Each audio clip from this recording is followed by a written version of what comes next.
Hey, Dinarland Ninja here. Today is Monday, August 5th, 2019, and these are some Dinarland highlights from August 4th, 2019. This is from Adam, Montana.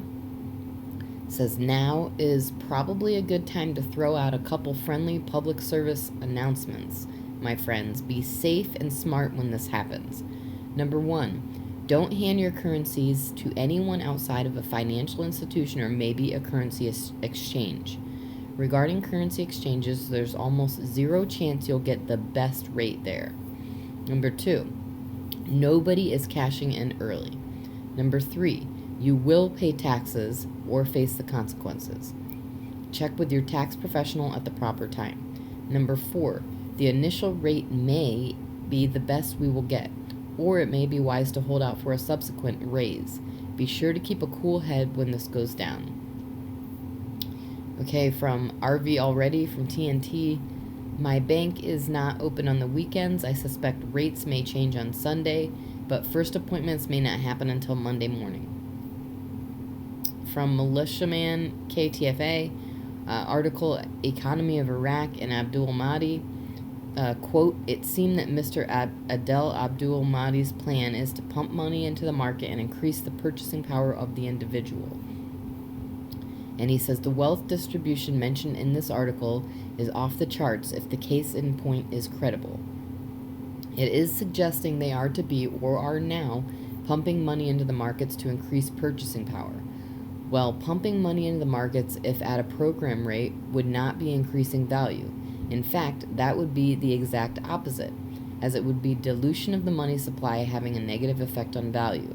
Thus, where we are at in this stage would suggest they are pumping new small category notes into market to add value, or at least to the banks. As we have learned from Guru Frank 26, that the new ATM machines will have new software to handle the new small category notes, gold coins, even other currencies to do just that. That is to add value. So with distribution having begun, per what the opinion piece suggests, then there is no way this is going out to October, nor is it waiting on Trump, Iran, China, or anyone else for that matter, except the CBI with a lock still at the helm. In my opinion, as the FML and amended FML for 2019 is in place, in my opinion, with the mechanisms established on time with a fully operational GOI and within their timeline as of today, in my opinion, add in the IMF lifted all exchange restrictions on Iraq back on the 25th real close.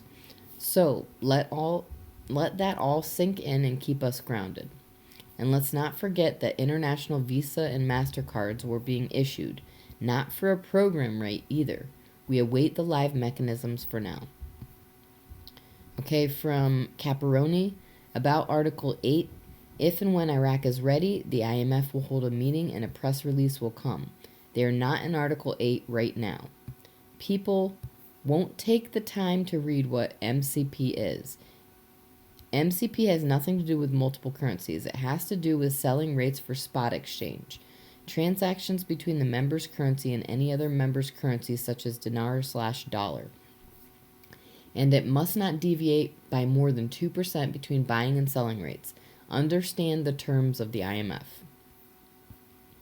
Okay, from Frank 26 from KTFA.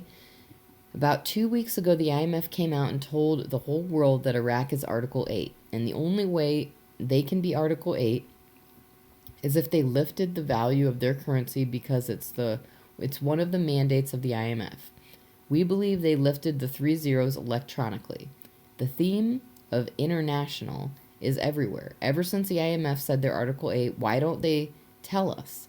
Ever since that time, in my opinion, the CBI has been coming out almost daily defining that they're Article 8, and if it isn't the CBI, it's somebody else. Everybody knows. And that's all for now. Thanks for tuning in.